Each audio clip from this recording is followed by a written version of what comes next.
मोदी जी की तीसरी सरकार के पहले 100 दिन के कामकाज पर आपको सूचना देने के लिए बुलाई गई है।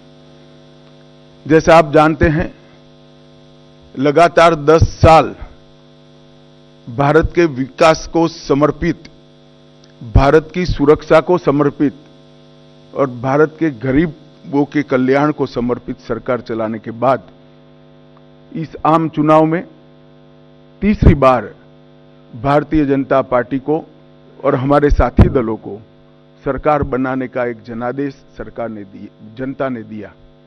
इसके परिणाम स्वरूप 60 साल के बाद पहली बार कोई एक नेता तीसरी बार अपनी घोषणा के साथ देश का प्रधानमंत्री बनकर देश का नेतृत्व कर रहा है।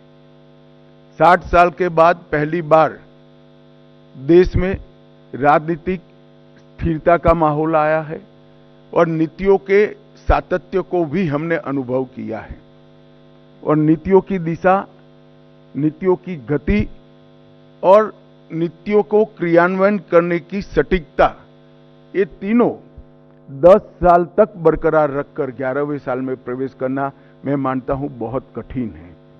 दुनिया के कई देशों में भी देखा गया, जहां एक प्रकार से वाइब्रेंट लोकतंत्र है, वहां पर ऐसे बहुत कम ही उदाहरण दिखाई पड़ते हैं और इसका कारण है कि इस 10 साल में देश की बाहरी सुरक्षा, देश की आंतरिक सुरक्षा और देश की रक्षा प्रणाली, इसको मजबूत कर एक सुरक्षित भारत बनाने में नरेंद्र मोदी सरकार ने बहुत बड़ी सफलता मोदी जी के नेतृत्व में प्राप्त की है।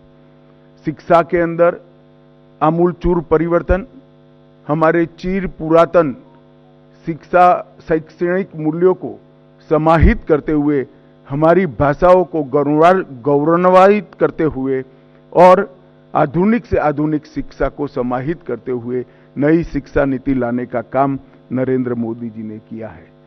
जब मेक इन इंडिया का नारा दिया गया, काफी लोग इसका मखौल उड़ाते थे, मगर आज मैं बहुत फख्र के साथ कह सकता हूं कि भारत पूरी दुनिया में उत्पादन का सबसे चहेता केंद्र बन चुका है और ये वास्तविकता है। हमारी डिजिटल इंडिया की योजना को दुनिया के कई देश समझना भी चाहते हैं, स्वीकारना भी चाहते हैं और उसको अपने विकास का आधार भी बनाना चाहते हैं। इकोनॉमी के 13 पैरामीटर्स में, चाहे बैंकिंग हो, चाहे मुद्रास्फीति हो, चाहे विकास दर हो, हर पैरामीटर में हमने डिसिप्लिन लाई है और प्रगति भी की है। अंतरिक्ष के क्षेत्र में आज सभी लोग भारत का अंतरिक्ष के क्षेत्र में भविष्य उज्जवल है, इसको एक्नोलेज करते 10 वर्ष में आजादी के बाद पहली बार दुनिया ने रीढ़ की हड्डी वाली विदेश नीति को देखने का मौका मिला है। भारत की विदेश नीति में मेरे जैसे कई लोगों को रीढ़ की हड्डी दिखाई नहीं पड़ती थी, अब भारत की विदेश नीति में रीढ़ की हड्डी दिखाई पड़ती है। 10 साल में देश के 60 करोड़ गरीबों को एक ही 10 साल में घर, शौचालय, गैस, पीने का पानी, बिजली, 5 किलो मुफ्त अनाज और 5 लाख तक की स्वास्थ्य की सुविधाएं देने का काम नरेंद्र मोदी जी ने किया है और हमें लक्ष्य लेकर चले हैं कि अगली बार जब चुनाव में जाएंगे, इस देश में कोई व्यक्ति घर बगैर का नहीं होगा। युवाओं के लिए ढेर सारे मौके तराशे गए हैं। आज भारत का युवा भारत के नए प्लेटफॉर्म पर खड़ा होकर विश्व के युवा के साथ दो हाथ।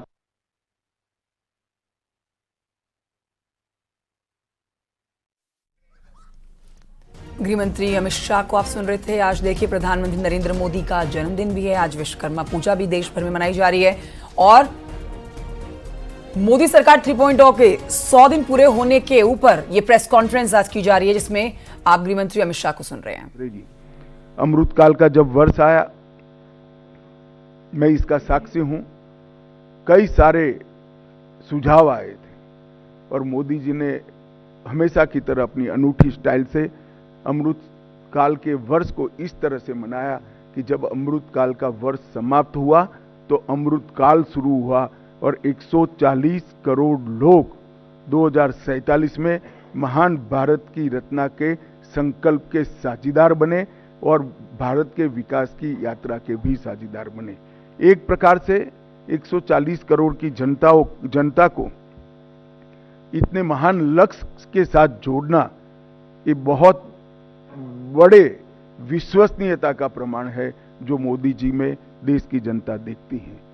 तीसरे मैंडेट के बाद 100 दिन समाप्त हो रहे हैं।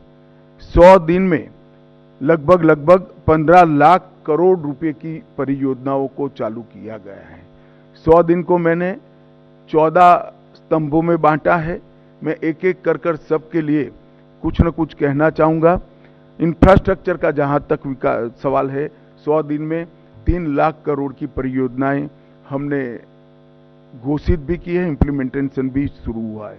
महाराष्ट्र के वधवान में 76,000 करोड़ की लागत से मेगा पोर्ट बनेगा जो पहले दिन से ही विश्व के 10 प्रमुख बंदरगाहों में शामिल होगा।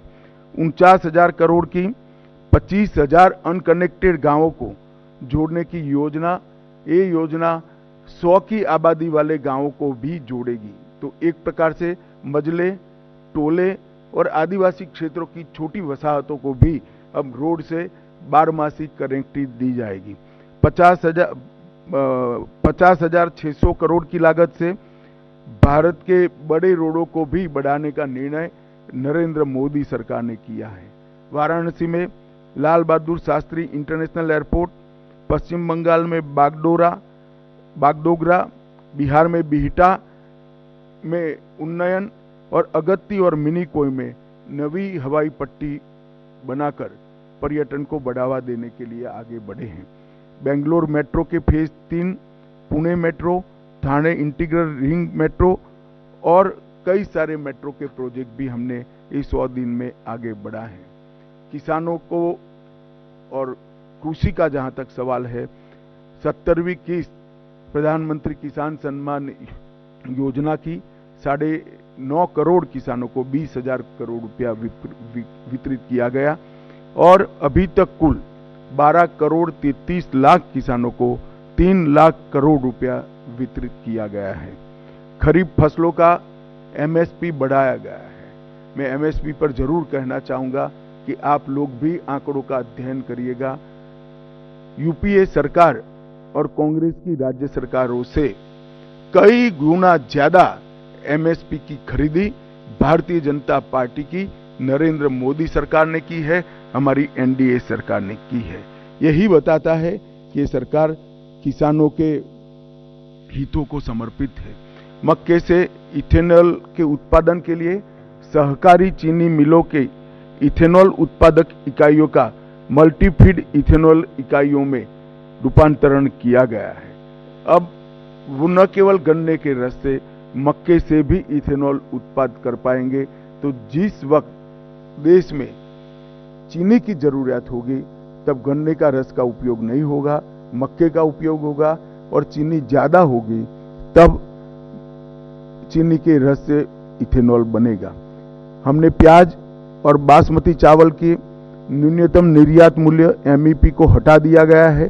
प्याज पर निर्यात शुल्क 40% से 20% करा है और एग्रीश्योर नाम का एक नया फंड लॉन्च करने का भी हमने काम किया है। मध्यम वर्ग को भी इस 100 दिनों में कई सारी राहत दी गई है। टैक्स राहत, 7 लाख तक की आय पर अब कोई टैक्स नहीं लगेगा। 1 रैंक 1 पेंशन का तीसरा संस्करण लागू कर दिया गया है और 3 करोड़ घर प्रधानमंत्री आवास योजना के तहत स्वीकृत किए गए हैं। शहरी योजना के तहत 1 करोड़ घर और ग्रामीण इलाकों में 2 करोड़ घर। प्रधानमंत्री सूर्यघर मुफ्त बिजली योजना एक प्रकार से 2024 के बीच 2.5 लाख से ज्यादा घरों में सौर ऊर्जा का सिस्टम अब तक लग चुका है। एक अनूठी योजना है जिससे मध्यम वर्ग के परिवारों का बिजली का बिल तो मुफ्त हो ही जाता है, साथ में सौर ऊर्जा के हमारे लक्ष्य की पूर्ति के लिए भी वो कंट्रीब्यूट करते हैं। पीएम ई बस सेवा एनवायरमेंट फ्रेंडली सिस्टम तैयार करने के लिए लगभग 3400 करोड़ की सहायता से हमने पीएम ई बस सेवाओं की स्वीकृति दी है और स्टार्टअप को वित्तीय राहत और इनोवेशन को बढ़ावा देने के लिए स्टार्टअप पर 31% का बोझ डालने वाले एंजल टैक्स को समाप्त करने का भी निर्णय भारतीय जनता पार्टी की सरकार ने दिया है। National industrial corridor development programme के तहत 12 इंडस्ट्रियल जोन बनाए जाएंगे। जो 12 इंडस्ट्रियल जोन बनाए जाएंगे वो कहीं न कहीं बड़े नेशनल हाईवे से लिंक होंगे, इसके आसपास होंगे। ये national industrial corridor development programme के तहत 12 इंडस्ट्रियल जोन देश के हर क्षेत्र में बनाने का हमने निर्णय किया है। सबसे महत्वपूर्ण निर्णय मध्यम वर्ग के लिए मुद्रा ऋण की सीमा 10 लाख से बढ़ाकर 20 लाख कर दी गई है। पुराने ऋण का जिन्होंने सफलतापूर्वक भुगतान किया है वो सभी को इसका फायदा मिलेगा। एमएसएमई के लिए क्रेडिट गारंटी स्कीम शुरू की गई। छोटे व्यापारियों और छोटे उद्यमियों को बिना गारंटी से इससे ऋण मिल पाएगा और उनके व्यापार को नई सरलता और सामर्थ्य दोनों मिलेगा। सशक्त युवा ये किसी भी देश के विकास की प्राथमिक शर्त है। 2 लाख करोड़ के पीएम पैकेज की घोषणा हमने की है, जो 5 साल में 4 करोड़ 10 लाख युवाओं को इसका लाभ पहुंचने वाला है। 1 करोड़ युवाओं को टॉप कंपनी में इंटर्नशिप के अवसर, अलाउंस और एक मुफ्त सहायता राशि देने का भी निर्णय हमारी सरकार ने किया है। केंद्र सरकार ने भी लगभग कई हजार नियुक्तियों की घोषणा की है। कैपिटल एक्सपेंडिचर को बढ़ाकर 11,11,000 करोड़ तक पहुंचाना ये अपने आप में एक मील का पत्थर है। इससे कई युवाओं को रोजगारी के नए अवसर पैदा होंगे और हमारा इंफ्रास्ट्रक्चर भी मजबूत होगा। पीएलआई स्कीम और 12 इंडस्ट्रियल जोन के विकास से भी तजज्ञ युवाओं की नौकरियों का सृजन होगा। स्टार्टअप और एमएसएमई के लिए जो वित्तीय प्रोत्साहन हमने दिया है वो भी युवाओं के लिए कारगर साबित होने वाला है। दीनदयाल अंत्योदय योजना के तहत 10 करोड़ से अधिक महिलाओं को संगठित कर 90 लाख से अधिक स्वयं सहायता जूथ बनाए गए हैं और लखपति दीदी योजना के तहत 11 लाख नई लखपति दीदियों को ये 100 दिन में प्रमाण पत्र दिया गया है। 1 करोड़ से अधिक लखपति दीदियां प्रतिवर्ष 1 लाख रुपया सालाना कमाई कर रही है। ये महिलाओं के लिए 1 लाख का राशि एक स्वप्न माना जाता था, आज वो सम्मान के साथ अपना जीवन जी दे। इसके साथ पर्यटन दीदियों जो गाइड का काम करेगी, पर्यटन मित्रों और ड्रोन दीदी के माध्यम से सेल्फ हेल्प ग्रुप और युवाओं को पर्यटन से जोड़ने का काम भी हमने किया है। प्रधानमंत्री जनजातीय उन्नत ग्राम अभियान, इसके तहत 63,000 जनजातीय गांवों का पूर्ण विकास किया जाएगा, जिससे 5 करोड़ आदिवासियों की आर्थिक स्थिति में सुधार आएगा। ये योजना के तहत गांव को प्राथमिक जरूरियातों से और प्राथमिक सुविधाओं से संपूर्ण युक्त किया जाएगा। अनुसूचित जनजाति के दिव्यांग व्यक्तियों के लिए 3 लाख नए पहचान पत्र एक अभियान चलाकर 100 दिन में दिए गए। एकलव्य मॉडल आवासीय विद्यालय एक नए पहलुओं के साथ, नए आयामों के साथ फिर से इंट्रोड्यूस हो रहा है। वक्फ संशोधन विधेयक 2024 वक्फ संपत्तियों के प्रबंधन और संरक्षण और उसके दुरुपयोग तीनों को कमिटेड है और आने वाले दिनों में पार्लियामेंट में इसको पारित किया जाएगा। आयुष्मान भारत योजना आज देश के कई करोड़ लोगों के जीवन का सरल जीवन का आधार बनी हुई है। 5 लाख तक का स्वास्थ्य से जुड़ा सभी खर्चा एनडीए की नरेंद्र मोदी सरकार उठा रही है और ये प्रधानमंत्री जी का बड़ा महत्वाकांक्षी प्रोग्राम है। अब जैसा हमने हमारे घोषणा पत्र में वादा किया था, 70 वर्ष या उससे अधिक आयु के सभी वृद्ध नागरिकों को 5 लाख तक का मुफ्त कवरेज दिया जाएगा। इसमें जो गरीब घर में 70 साल से अधिक वाले लोग हैं उनको अपने कार्ड के अलावे और 5 लाख दिया जाएगा, तो उनका कवरेज एक प्रकार से 10 लाख तक किया जाएगा। करीब करीब 4.5 करोड़ परिवारों के 6 करोड़ वृद्ध नागरिकों को इसका फायदा मिलेगा। इसमें आय की कोई सीमा नहीं रखी गई है। 75,000 नई मेडिकल सीटें बढ़ाकर हम मेडिकल एजुकेशन के लिए विदेश पर की निर्भरता को लगभग समाप्त कर देंगे। हमारी पूरी रिक्वायरमेंट ये 75,000 सीट बढ़ने के साथ ही पूरी हो जाएगी और इसके लिए हमने 3 साल का लक्ष्य रखा है। नियमित टीकाकरण के लिए, उसको डिजिटल बनाने के लिए यूविन पोर्टल भी यही 100 दिन में शुरू किया गया और देश के डॉक्टरों की एक सेंट्रलाइज रिपोजिटरी बनाने का काम भी इसी 100 दिन में हुआ है। 23 अगस्त को पहला अंतरिक्ष दिन मनाया गया है। इससे किशोरों को और युवाओं को अंतरिक्ष के क्षेत्र में रुचि लेने के लिए, प्रोत्साहन देने के लिए और उनका हैंड होल्डिंग करने के लिए ढेर सारी योजनाएं शुरू की गई। अंतरिक्ष स्टार्टअप के लिए 1000 करोड़ के वेंचर कैपिटल फंड की योजना भी हुई। आपदा प्रबंधन के लिए राष्ट्रीय डेटाबेस और ग्रामीण भूमि रिकॉर्ड के लिए भुवन पंचायत पोर्टल भी शुरू किया गया। सेमीकंडक्टर, गुजरात के साणंद में सेमीकंडक्टर की इकाई स्थापित की गई और मैं आपको बड़े विश्वास के साथ बताता हूं कि आने वाले 10 सालों में भारत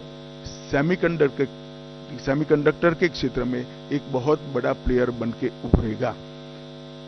लॉ एंड ऑर्डर का जहां तक सवाल है, पुराने ब्रिटिशरों ने बनाए हुए आपराधिक कानूनों को बदलकर 1 जुलाई 2024 को 3 नए कानून इंप्लीमेंट किए गए। भारतीय दंड संहिता, भारतीय नागरिक सुरक्षा संहिता और भारतीय साक्ष्य अधिनियम, भारतीय न्याय संहिता, भारतीय नागरिक सुरक्षा संहिता और भारतीय साक्ष्य अधिनियम, ये तीनों क्रिमिनल जस्टिस सिस्टम के पूर्ति करने वाले कानून आने वाले दिनों में हमारी क्रिमिनल जस्टिस सिस्टम को न केवल लोकभोग्य बनाएंगे, लोगों को न्याय मिलने का एक सरल रास्ता होगा, समय पर न्याय मिलने की शुरुआत होगी।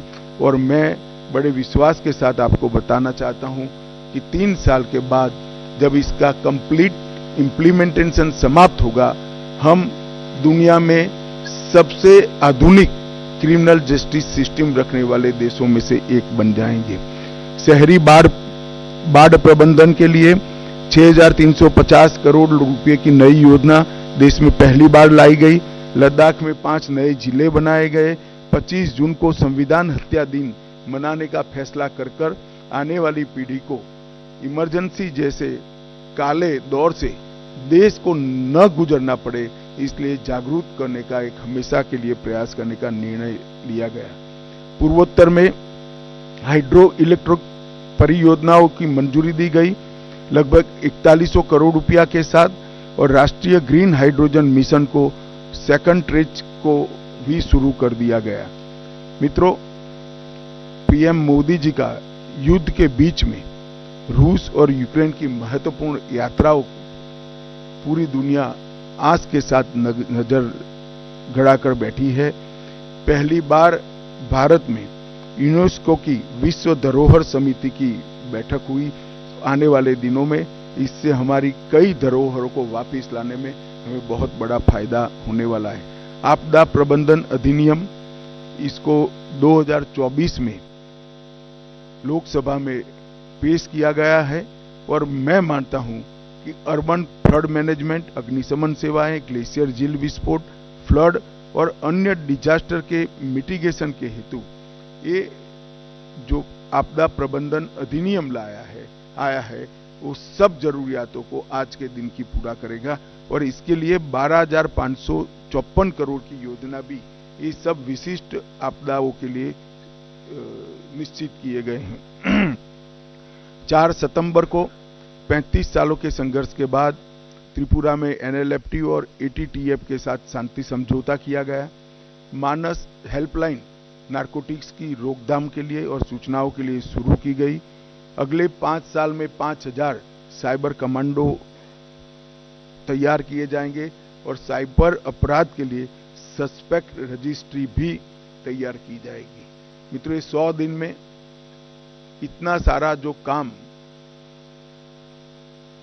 उसको अंजाम देने में सफलता मिली है, उसका कारण है जब हम चुनाव में गए, राजनीतिक पार्टियां और चुने हुए प्रतिनिधि तो चुनाव में गए थे, परंतु मोदी जी ने चुनाव के 6 महीने पहले ही ब्यूरोक्रेसी को एक काम दिया था कि पाइपलाइन में जितनी भी चीजें पड़ी है, जो भी नई सरकार आएगी उसके लिए समाप्त कर रखे, जिससे देश के विकास के गति में बाधा न उत्पन्न हो।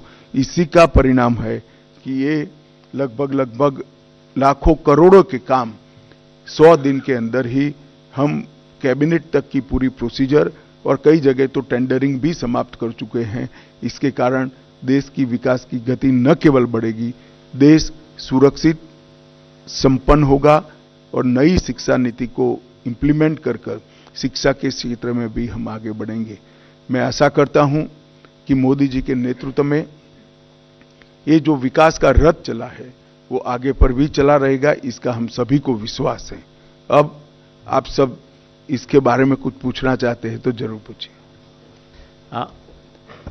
मैं प्रश्न लूंगा। सबसे पहले आप अपना और अपने संस्थान का परिचय अवश्य दें। सबसे पहले 16 नंबर। गृहमंत्री अमित शाह को आप सुन रहे हैं। देखिए, आज प्रधानमंत्री नरेंद्र मोदी का जन्मदिन और ऐसे दिन पर 100 दिन का बुकलेट जो है वो जारी कर दिया गया है। इस बुकलेट के माध्यम से आप समझ सकते हैं कि मोदी सरकार 3.0 जो अपने 100 दिन का काम पूरा कर चुकी है, उस 100 दिन के काम में क्या कुछ बड़े फैसले लिए गए हैं, किन किन क्षेत्रों में काम किया गया है, इसी का लेखा जोखा देते हुए गृहमंत्री अमित शाह को आप सुन रहे हैं।